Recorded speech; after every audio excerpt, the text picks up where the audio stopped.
नमस्कार दोस्तों, संस्कृत समाधान चैनल में आपका स्वागत है। मैं सुरेंद्र कुमार आपके सामने उपस्थित हूँ। सीटेट दिसंबर 2024 के लिए उपयोगी प्रैक्टिस सेट 2 के साथ जो संस्कृत से संबंधित है, संस्कृत विषय में आपकी मैं तैयारी कराता हूँ। तो सीटेट संस्कृत के जो एक भाग आता है, पंचम भाषा पंचम में आता है, जो उसकी तैयारी के लिए प्रैक्टिस सेट 2 लेकर उपस्थित हूँ। पाठ शुरू करते हैं। प्रश्न संख्या 121 से लेकर के 150 तक 30 प्रश्नों की श्रृंखला है जो संस्कृत से रिलेटेड है। मैं आपको उसी के बारे में बताऊंगा। शुरू करते हैं। प्रश्न नंबर 121। प्रश्न 121 है कि प्राथमिक विद्यालयस्य कस्यचनः विद्यार्थिनः श्रवणः वाचनकौशलयोः विकासनार्थ निम्नलिखितपद्धतिषु कां वा पद्धति उपयुक्ता भवति। इसका अर्थ है प्राथमिक विद्यालयस्य, प्राथमिक विद्यालय के कस्यचन विद्यार्थिनः, किन्हीं विद्यार्थियों या विद्यार्थियों के श्रवण वाचन कौशलयोः, सुनने और बोलने का ये कौशल का विकासनार्थ, विकास के लिए निम्नलिखित पद्धतिषु, निम्नलिखित पद्धतियों में काम माने कौन सी, वा अथवा पद्धति उपयुक्ता भवति। कहने का तात्पर्य है कि प्राथमिक विद्यालय के किन्हीं विद्यार्थियों के श्रवण और वाचन, सुनने और बोलने के कौशल के विकास के लिए निम्नलिखित पद्धतियों में कौन सी पद्धति उपयुक्त है। इसका ऑप्शन है, ऑप्शन नंबर 1 है कथा श्रावणम तथा श्रुतलेखनम, मैं कथा को सुनना तथा श्रुतलेख लिखना, माने इमला को लिखना। ठीक है। दूसरा ऑप्शन है इसका काव्य पाठ तथा भाषा प्रयोगशाला, काव्य पाठ तथा भाषा प्रयोगशाला माने लैंग्वेज वोकैबुलरी, वर्बोरेटरी, माने भाषा की प्रयोगशाला होनी चाहिए उसके विकास के लिए। दूसरा अभिनय तथा वार्ता वाचन, अभिनय हो तब वार्तालाप हो, मतलब बातें कराई जाए, वहाँ बात प्रतियोगिताएँ वगैरह होती हैं वो कराई जाए। तथा अभिनय तथा संवाद, अभिनय तथा संवाद माने आपस में संवाद कराया जाए। क्या इनमें कौन सी उपयुक्त पद्धति है, किसके लिए? श्रवण के लिए, मतलब सुनने के लिए, और वाचन कौशल के लिए, बोलने की कला को सीखे विकास के लिए।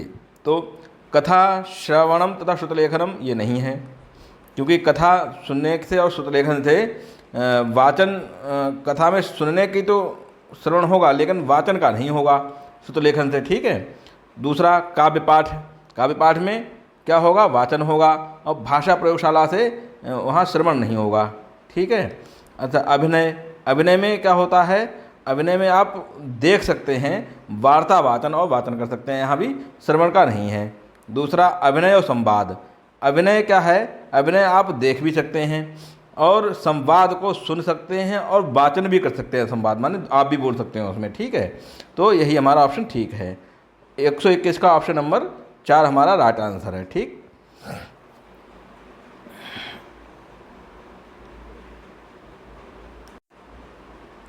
अगला प्रश्न हमारा, अगला प्रश्न हमारा 122 प्रश्न कहता है, प्रश्न नंबर 122 में है भाषायाः उपचारात्मक शिक्षणस्य उद्देश्यः कः। कह रहे हैं कि भाषायाः माने भाषा का, उपचारात्मक माने उपचारात्मक शिक्षण से, उपचारात्मक शिक्षण की या शिक्षण का उद्देश्य कहा, माने उद्देश्य क्या है कि उपचारात्मक शिक्षण क्यों आवश्यक है ये भाषा का। तो इसका ऑप्शन है विद्यार्थी नाम प्रारंभिक त्रुटि नाम निवारणम। क्या उद्देश्य है इसके? क्या इसका ऑप्शन जो है, ऑप्शन में कहा है कि विद्यार्थियों की प्रारंभिक जो त्रुटि है उसके निवारण के लिए उपचारात्मक शिक्षण जरूरी है, या ज्ञान संबंधी त्रुटि नाम परिष्करणम, या ज्ञान संबंधी त्रुटि का परिष्करण माने दूर करने के लिए, शुद्ध करने के लिए है, या विद्यार्थिषु विद्यार्थियों में आत्मविश्वास सभा आत्मविश्वास भावनायाः विकासः।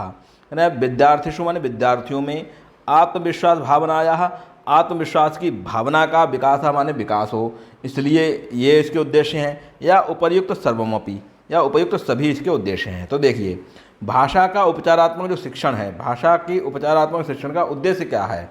उपचारात्मक शिक्षण क्या होता है? उसका विकास माने उसको सही तरीके से समझना, उसमें नई नई चीज़ों को लाना। ठीक है, तो विद्यार्थियों के प्रारंभिक त्रुटि का भी निवारण इसमें होना चाहिए।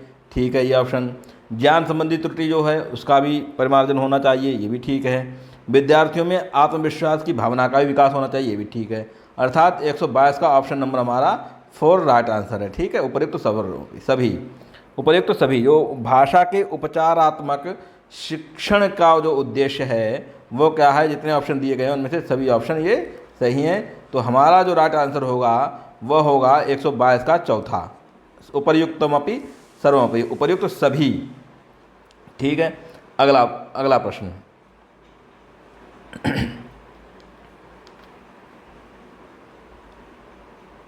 अगला प्रश्न है कि भाषायाः सामान्य अवगमस्य ज्ञानार्थं मूल्यांकने सर्वाधिक उपयुक्तः प्रश्नः कीदृशः भवति।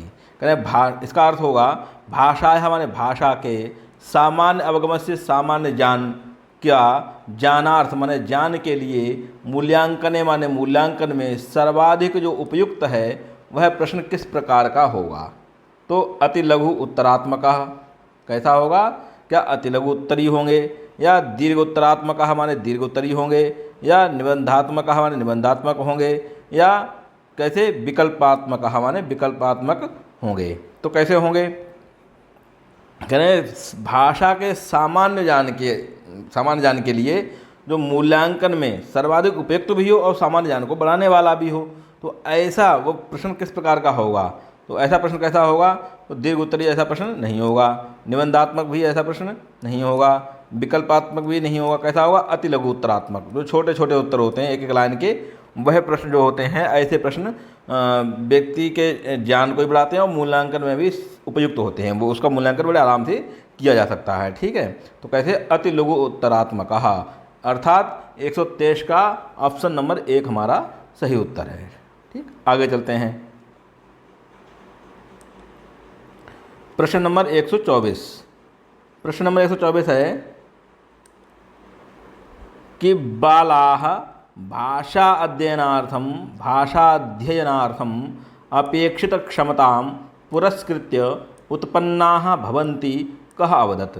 बालाः माने बालाओं में, बालकों में क्या? भाषा अध्ययनार्थम, भाषा के अध्ययन के लिए अपेक्षित क्षमतां, जो अपेक्षित क्षमताएं हैं उनको पुरस्कृत करने के लिए, आगे बढ़ाने के लिए उत्पन्ना भवन्ति, उत्पन्न होती हैं। कि बालक की जो भाषा अध्ययन के लिए अपेक्षित क्षमताएं हैं वो कैसी? पुरस्कृत करने के लिए होती हैं। कहा अवदत, यह कथन किसने कहा है? मैंने कहा अवदत, ये किसने कहा है? तो इसके ऑप्शन हैं जीन पिगेट, चामस्की, वियोगोटस्की या पावलाव। ठीक, किसने? पावलाव ने कहा है, कि जीन पिगेट्स ने कहा है, कि चामस्की ने कहा है, या तो ये किसने कहा? देखो, बाला भाषा अध्ययनार्थम, बालक की भाषा अध्ययन के लिए, ठीक, अपेक्षित क्षमता में पुरस्कृत, जो अपेक्षित क्षमताएं उनको पुरस्कृत करना चाहिए और पुरस्कृत करने से उत्पन्न होती हैं, उनको पुरस्कृत करने से ऐसी क्षमताएं उत्पन्न होती हैं। ये किसने कहा? ये चामस्की ने कहा है। किसने कहा है? चामस्की। तो जीन पिगेट्स ने नहीं कहा है, वियोगोत्स्की ने नहीं कहा है, पावलाव ने भी नहीं कहा है। किसने कहा है? चामस्की ने कहा है। ठीक है, बालक भाषा अध्ययन के लिए अपेक्षित क्षमताओं की, बालक की जो क्या है भाषा अध्ययन के लिए जो अपेक्षित क्षमताएं हैं वो कैसे पुरस्कृत करने से उत्पन्न होती हैं। ठीक है, ये किसने कहा है? चामस्की ने कहा है। तो इसका राइट आंसर क्या होगा? 124 का आंसर नंबर 2 इसका राइट आंसर होगा। ठीक है, चामस्की। आगे चलते हैं। प्रश्न नंबर 125।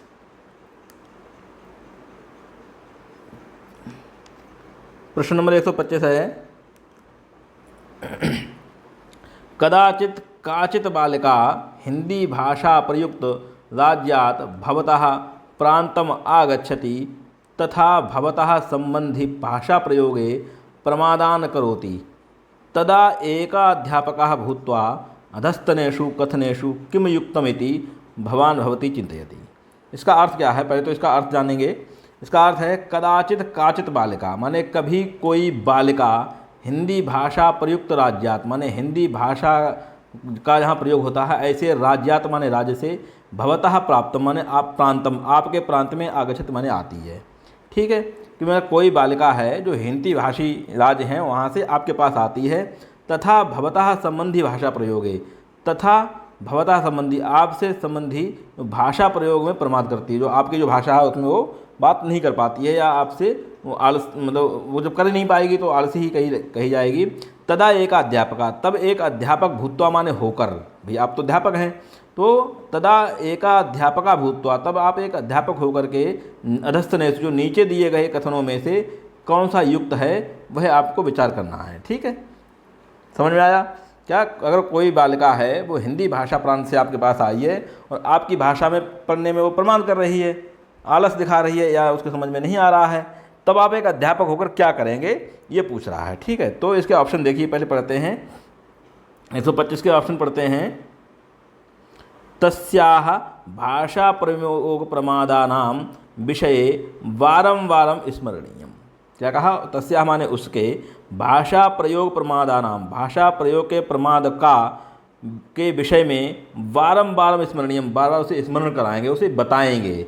ठीक है, पहला ऑप्शन। दूसरा ऑप्शन ये, दूसरा ऑप्शन है तस्य ही समीचीन भाषा प्रयोगार्थम, समीचीन भाषा प्रयोग के लिए इतो अपि माने यहाँ भी अवकाशः देयः, माने अब उसके लिए भाई यहाँ की जो भाषा है उसको सीखने के लिए समीचीन माने सही तरीके से भाषा का प्रयोग करने के लिए क्या, इतो अपि माने यहाँ भी क्या, उसे थोड़ा अवकाश दिया जाएगा, थोड़ा समय दिया जाएगा। ठीक है, या प्रतिदिनम अर्धघंटाम यावत नूतन भाषाभ्यास करणीयः, या प्रतिदिन आधे घंटे तक क्या उसको नई भाषा के अभ्यास के लिए कराया जाएगा, कराएंगे। या ऑप्शन नंबर 4 है तस्याः मातृभाषा प्रभाव, उसकी मातृभाषा के प्रभाव को अधीयमान नूतन भाषाया, अधीयमान जो इसको पढ़ रही है उसकी नई भाषा के ऊपर क्या करेंगे, ना स्यात्, ऊपर ना स्यात्, ऊपर नहीं होगी। तो देखिए इसका ऑप्शन क्या होगा, इसका जो ऑप्शन होगा वह होगा तस्या भाषा प्रयोग प्रमाद स्मरण कराएंगे, नहीं कराएंगे, उसकी भाई भाषा में जो प्रमाद है उसके विषय में स्मरण बार बार नहीं कराएंगे। तस्य ही समीचीन भाषा प्रयोगार्थम, और उसके समीचीन जो भाषा प्रयोग के लिए यहाँ भी क्या, थोड़ा समय देंगे, हम उसे क्या करेंगे, थोड़ा समय देंगे, राइट आंसर है। अगला क्या है, प्रतिदिनम अर्धघंटाम यावत नूतन भाषाभ्यास करणीय, तो आधा घंटा भाई एक बच्चे के लिए कोई अध्यापक नहीं देगा, क्लास में होगा तो ठीक, ये भी गलत है। तस्याः मातृभाषा प्रभाव, भाई अधियमान नूतन भाषा ऊपर ही ना स्यात्, भाई नई भाषा का ऊपर नहीं उसका प्रभाव होगा, मातृभाषा का बिल्कुल होगा, क्यों नहीं होगा, तो ये भी ऑप्शन गलत है। तो हमारा जो ऑप्शन हुआ 125 का, तस्य ही समीचीन भाषा प्रयोगार्थम इतोपि अवकाशा देयः, माने उसके समीचीन भाषा प्रयोग के लिए इतोपि माने यहाँ से भी अवकाशा दिया, अवकाश दिया, थोड़ा समय देंगे हम कि भाई हाँ ठीक है तुम यहाँ की नई भाषा सीख लीजिए। ठीक है, तो ऑप्शन नंबर हमारा 2 कैसा है, राइट आंसर है। आगे चलें प्रश्न नंबर 26 की ओर। प्रश्न नंबर 126, तो 126 जो है वो है निम्नलिखितस्य कस्य उद्देश्यस्य अनुसारं भाषा शिक्षणस्य आवश्यकता न भवति। निम्नलिखितस्य माने निम्नलिखित के, कस्य माने किसके, उद्देश्य से माने उद्देश्य के अनुसार, निम्नलिखित में किस उद्देश्य के अनुसार भाषा शिक्षण से, भाषा शिक्षण का आवश्यकता न भवति, आवश्यकता नहीं होती है।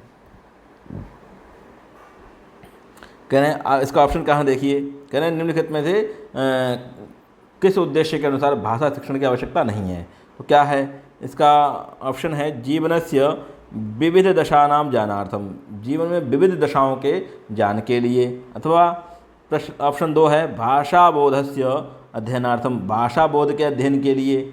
ठीक है, अभ्यंतर स्वरस्य इनर वॉइस माने वाचनार्थ और श्रवणार्थ माने सुनने के लिए, और जीवन से विविध आवश्यकतानां परिपूर्णार्थम, जीवन की विविध आवश्यकताओं की परिपूर्ण के लिए। तो 126 जो है ये क्या कह रहा है कि निम्नलिखित में किस उद्देश्य के अनुसार भाषा शिक्षण की आवश्यकता नहीं है। तो जीवन में विविध दशाओं के ज्ञान के लिए तो भाई भाषा की आवश्यकता होगी। ठीक, भाषा बोधस्य अध्ययनार्थम, भाषा बोध के, भाई भाषा का बोध है, जैसे माने किसी एक भाषा में सीखना है तो एक में तो है ही भाषा बोध। ठीक है, इसका ऑप्शन क्या होगा, आवश्यकता न भवति, किसका, ऑप्शन नंबर 2, 126 का ऑप्शन नंबर 2 होगा, बाकी ये सब रॉन्ग आंसर है। ठीक है, भाषा बोधस्य, भाषा बोध के अध्ययनार्थम, अध्ययन के लिए, उसमें निम्नलिखित किसके उद्देश्य के अनुसार, किसी उद्देश्य के अनुसार भाषा शिक्षण की आवश्यकता नहीं होती है। ठीक है, दूसरी बात आपको सीखेगा।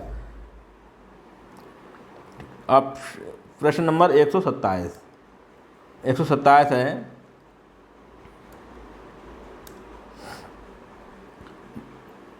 भाषा संदर्भ निबंधात्मक प्रश्नार्थम निम्नलिखितेषु उचितम किम, है ना। भाषा संदर्भ में निबंधात्मक प्रश्नार्थम, निबंधात्मक जो प्रश्नों के लिए निम्नलिखितेषु, निम्नलिखित में उचित क्या है। भाई भाषा के संदर्भ में निबंधात्मक जो प्रश्नों के लिए निम्नलिखित में क्या उचित है, तो क्या उचित है देखिए इसके ऑप्शन। ऑप्शन नंबर 1 है विद्यार्थिनः सामर्थ्य अनुसारम मूल्यांकने सहायकम भवति येन स्वस्य विचारान् लिखित भाषायां व्यवस्थित रूपेण व्यक्तीकरोति। क्या कहा कि विद्यार्थियों में सामर्थ्य के अनुसार, विद्यार्थी जो क्या करते हैं, सामर्थ्य के अनुसार मूल्यांकन में सहायक होते हैं।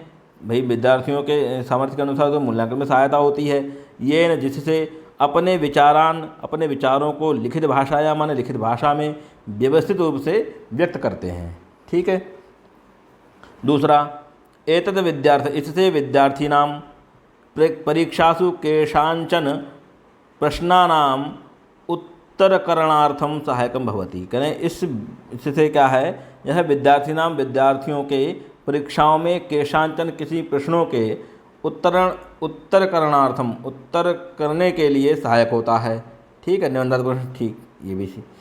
तीसरा देखिए, विद्यार्थियों के द्वारा केषांचन प्रश्नानां कृते, किन्हीं प्रश्नों के लिए प्रश्नों के लिए ही उत्तर सज्जीकरणीय, माने उत्तर वो देता है तो क्यों देता है, बोले विद्यार्थियों के द्वारा किसी प्रश्न के लिए तो उत्तर दे रहा है वो, एवं इस प्रकार से प्रकारेण तय बहु पठन समय, प्रकार के लिए तय उसके द्वारा बहु पढ़ने का बहुत समय दक्षित होता है, कि उसका जो समय है उसकी रक्षा होती है। ठीक है, एतत् संपूर्ण पाठ्यक्रमम आवेशयति, यह सब कुछ उसके संपूर्ण पाठ्यक्रम में ही आवेशित है या रखा गया है। तो इसका जो राइट आंसर होगा वो क्या है, वो देखिए, कहें भाषा के संदर्भ में निबंधात्मक प्रश्नों के लिए उचित क्या है, तो यह एतद विद्यार्थिनम, करें विद्यार्थिनः सामर्थ्य अनुसारम, विद्यार्थी के सामर्थ्य के अनुसार मूल्यांकन में सहायक होता है। और भाई विद्यार्थी की जो सामर्थ्य है वो उसी को तो जांच रहा है वो, तो विद्यार्थियों की सामर्थ्य के अनुसार, सामर्थ्यानुसारम मूल्यांकन में सहायक होता है, ये न स्वस्थ, जिसको क्या वो अपने विचारों में लिखित भाषा में व्यवस्थित रूप से व्यक्त करता है। बिल्कुल सही आंसर है ये। ठीक है, दूसरा क्या कह रहा है, यह विद्यार्थियों की परीक्षाओं में केषांचन प्रश्नानाम किसी प्रश्नों के उत्तर के लिए सहायक होता है। बिल्कुल ये सही नहीं है, ये भी सही नहीं है और ये भी सही नहीं है। क्या राइट आंसर कौन सा हमारा, 1, विद्यार्थिनः सामर्थ्य अनुसारम, विद्यार्थी क्या है, विद्यार्थियों की सामर्थ्य के अनुसार उसे मूल्यांकन करने में सहायता होती है। और दूसरा, जिससे वह अपने विचारों को लिखित भाषा में व्यवस्थित रूप से व्यक्त करता है। निबंधात्मक भाई जो प्रश्न हैं उनके जो उत्तर देता है, बड़े बड़े लंबे लॉन्ग आंसर लिखता है, वो वही तो करता है। तो राइट आंसर हमारा ऑप्शन नंबर 1 सही उत्तर है। ठीक है,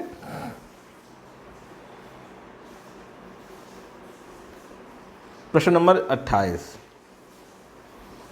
प्रश्न 28 है दिव्यांगानाम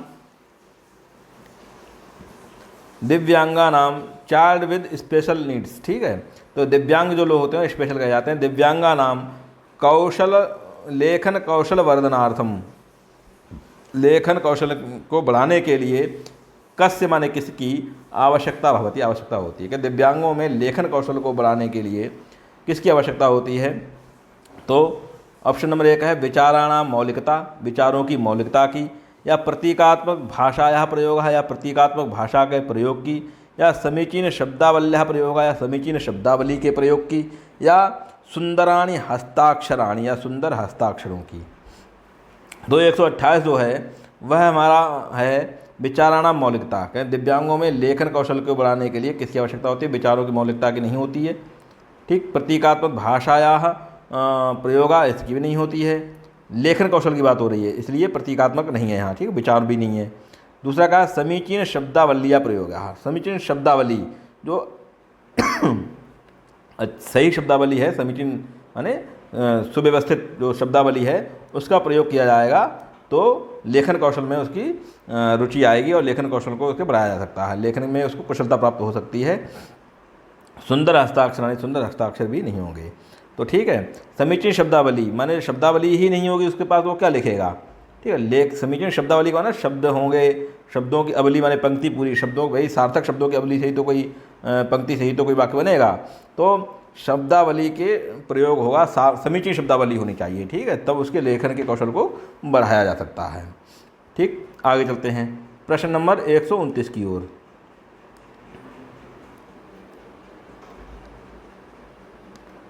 प्रश्न नंबर 129 है भाषायां निरंतर समग्र मूल्यांकनार्थम कस्योपरि बलम देयम। माने भाषायां, भाषा में, निरंतर माने लगातार, समग्र मूल्यांकनार्थम, समग्र मूल्यांकन के लिए, कस्य ऊपरी माने किसके ऊपर, बलम देयम माने बल देना चाहिए, माने किस चीज़ के ऊपर बल देना चाहिए? तो इसके ऑप्शन देखिए, उत्तम शब्दावली के ऊपर माने करेक्ट वोकैबुलरी। ठीक, दूसरा परियोजना कार्यम, परियोजना कार्य माने प्रोजेक्ट वर्क जो होता है, ठीक, उसको परियोजना कार्य कहते हैं, प्रोजेक्ट कार्यम। दूसरा शुद्ध उच्चारणम, करेक्ट प्रोनाउंसिएशन, ठीक है, प्रोनाउंसिएशन बोलते हैं। ठीक, दूसरा विभिन्न संदर्भेषु भाषा प्रयोग सामर्थ्यम, क्या विभिन्न संदर्भों में भाषा प्रयोग के सामर्थ्य को। 129 का जो आंसर है कह रहे हैं कि निरंतर, भाषा में निरंतर समग्र मूल्यांकन के लिए किसके ऊपर बल दिया जाना चाहिए? तो किसके ऊपर देंगे? भाषा में निरंतर समग्र मूल्यांकन की बात हो रही है, मूल्यांकन के लिए, तो किसके? शब्दावली पर नहीं देंगे। परियोजना काल में प्रोजेक्ट जो वर्क है उस पर भी नहीं देंगे। शुद्धोच्चारणम जो करेक्ट प्रोनाउंसिएशन है उस पर भी हम नहीं देंगे। किस पर देंगे? विभिन्न संदर्भेषु, विभिन्न संदर्भों में भाषा प्रयोग सामर्थ्य।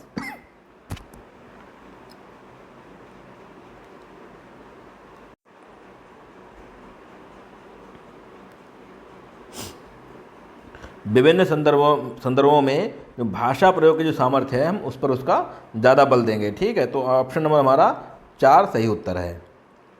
भाई शब्दावली से क्या होगा? कुछ भी नहीं होने वाला है।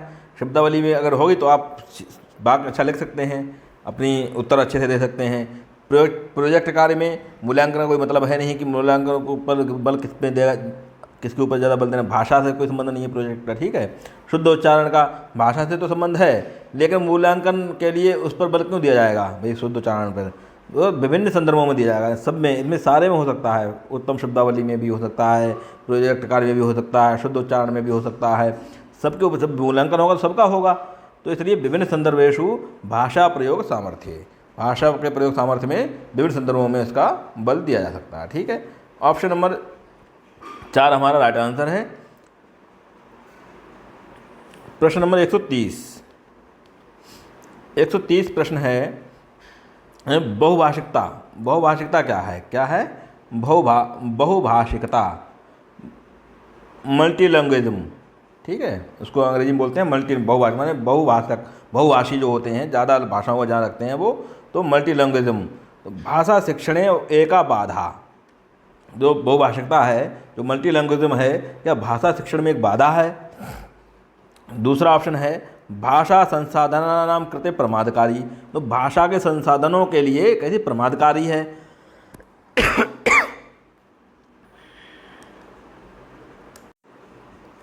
या भाषा अधिगमे, भाषा के अधिगम में एक महत्वपूर्ण संसाधन, एक महत्वपूर्ण संसाधन है। या भाषा अधिगमे समस्या सृष्टिम करोति, भाषा के अधिगम में समस्या को जन्म देती है। तो जो बहुभाषिकता है वो है क्या, ये पूछ रहा है। ठीक है, तो 130 का जो आंसर है वो हमारा क्या होगा? भाषा शिक्षण एक बाधा। कह रहे हैं कि बहुभाषिकता क्या है? क्या भाषा शिक्षण में एक बाधा है? नहीं, बाधा तो नहीं है। फिर क्या है, भाषा संसाधनानां कृते प्रमादकारी, यानी भाषा के संसाधनों के लिए क्या प्रमादकारी है, ये भी नहीं है। तो बहुभाषिकता क्या है, बहुभाषिकता है भाषा अधिगमे एकम महत्वपूर्ण संसाधन, भाषा के अधिगम में बहुभाषिकता एक महत्वपूर्ण संसाधन है। ठीक है, एक महत्वपूर्ण संसाधन होगा। भाषा अधिगम में समस्या की सृष्टि नहीं करती है, ठीक है, ये भी नहीं होता है। तो क्या होगा, ऑप्शन नंबर 3 हमारा राइट आंसर है कि भाषा अधिगम में एकम बहु करें क्या हो जाएगा, तो बहुभाषिकता, बहुभाषिकता भाषा अधिगम में एकम महत्वपूर्ण संसाधनम। कहें बहुभाषिकता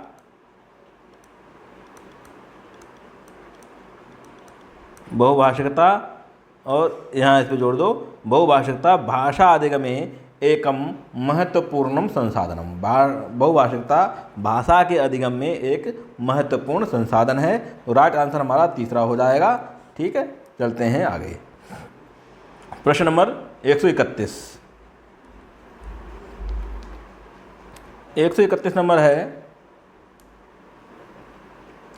भाषायाः प्राथमिक रूपम अस्ति। भाषा है माने भाषा का प्राथमिक रूप है।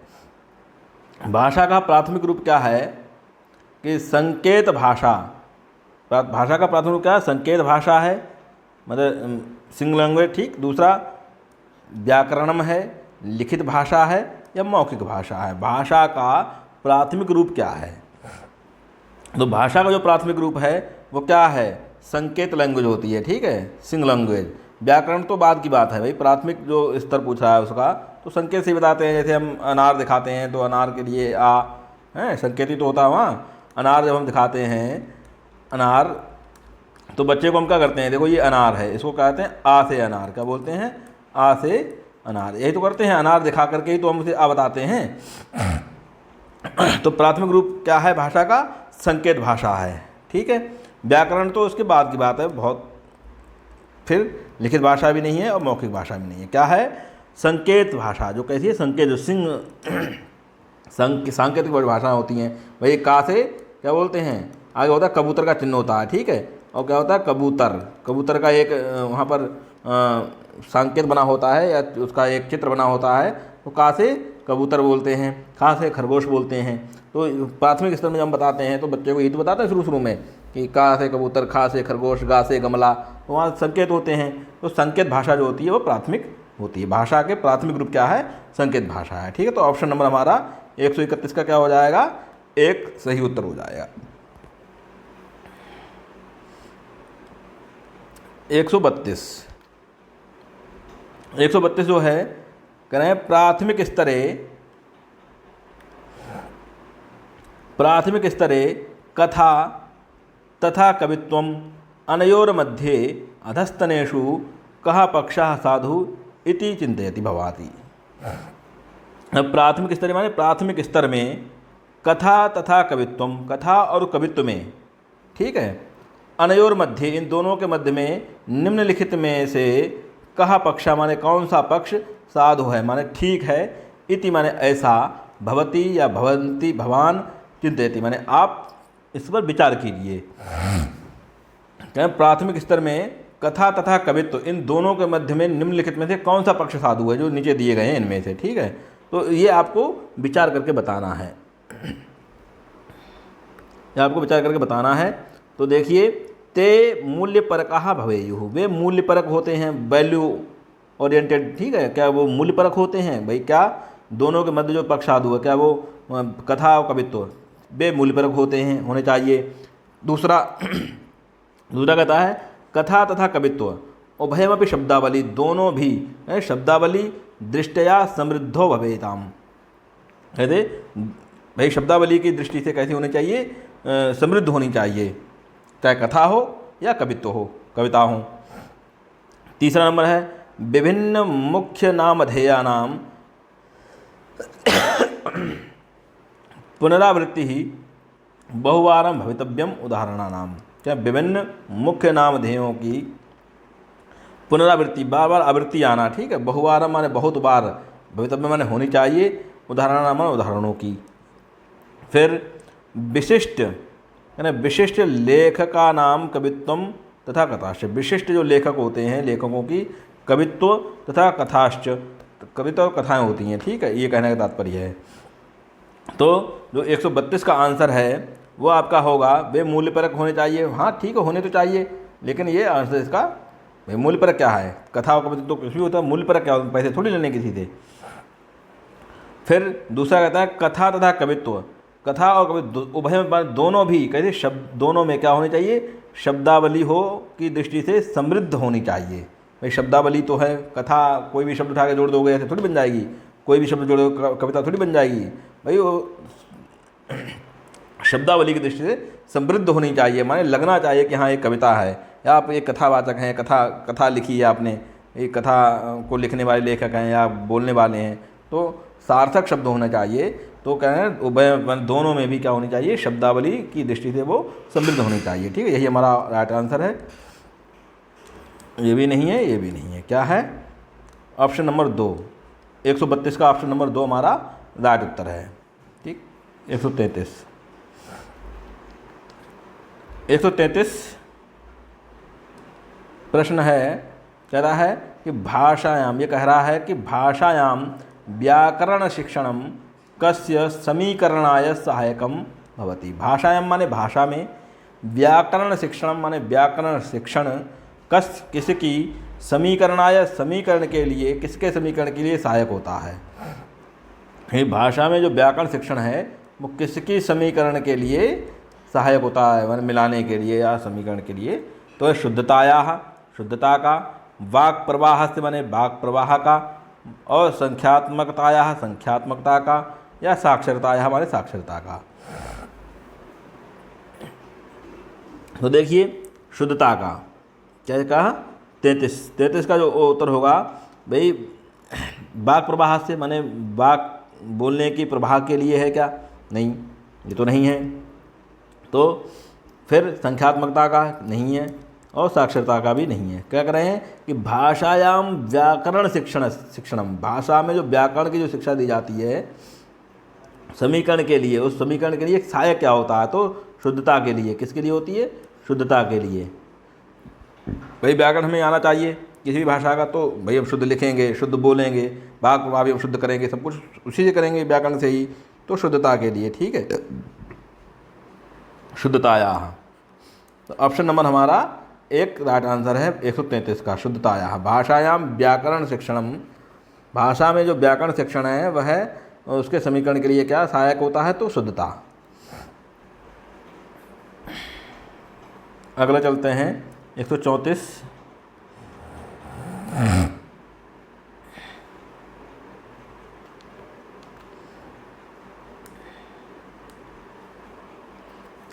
नंबर, लेखन परंपरायाम अधस्तनेषु किम संबद्धम अस्ति। लेखन परंपरा में अधस्तनेषु माने निम्नलिखित में क्या संबद्ध है। कथा विचाराः, कल्पनाः, विरामचिह्नानां सम्यक प्रयोगाः, समीचीन शब्दावली। तो लेखन परंपरा में निम्नलिखित में से संबद्ध कौन है, क्या संबद्ध है।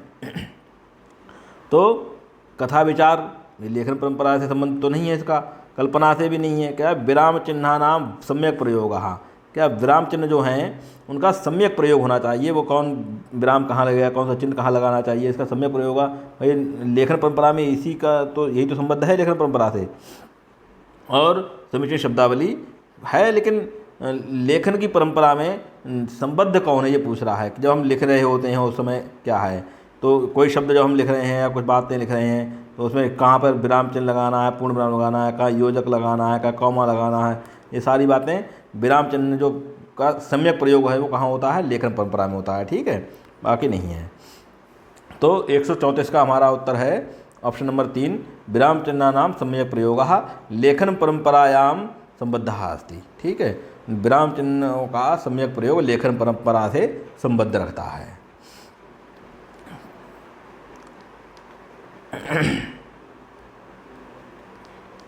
135 है, कहते हैं भाषायां मूल्यांकनस्य मुख्य उद्देश्य का स्यात्। भाषायां माने भाषा में मूल्यांकन का मुख्य उद्देश्य क्या है। तो इसके ऑप्शन है शिक्षार्थिषु त्रुटीनाम अन्वेषणम। भाषा में मूल्यांकन का मुख्य उद्देश्य क्या है? तो शिक्षार्थियों की त्रुटि का अन्वेषण करना, या विद्यार्थीनाम प्रदर्शनम दृष्ट्वा, विद्यार्थियों के प्रदर्शन को देखने के लिए निर्णय प्रोन्नति, निर्णय की प्रोन्नति करना, या विद्यार्थी साधित उपलब्धि नाम आकलनम, विद्यार्थियों में उपलब्धियों के आकलन का, या अधिगमे त्रुटि नाम निरीक्षणम तथा न्यूनता परिष्करणाय, और अधिगम में त्रुटि के निरीक्षण तथा न्यूनता के परिष्करण के, न्यूनता को दूर करने के लिए किया जाता है। इसका भाषा में मूल्यांकन क्यों किया जाता है ये पूछ रहा है, ठीक है। तो विद्यार्थिषु त्रुटिनाम अन्वेषणम नहीं है, विद्यार्थिनाम प्रदर्शन दृष्ट्वा कृते निर्णय प्रोन्नति ये भी नहीं है, तो विद्यार्थिनाम साधित उपलब्धि नाम आकलनम ये भी नहीं है। अधिगमे त्रुटि नाम, अधिगम में मैं सीखने में जो त्रुटि हुई है उसका निरीक्षण करना है हमें, भाई कहाँ तुमने जो हमने सिखाया वो सीख पाया नहीं सीख पाया, तथा न्यूनता का परिष्करण, जो आप नहीं सीख पाए अगर कोई कमी रह जाती है तो उसको दूर करने के लिए हम मूल्यांकन करते हैं भाषा का, ठीक है। तो राइट आंसर हमारा हो जाएगा 4, 135 का चौथा ऑप्शन हमारा राइट आंसर हो जाएगा।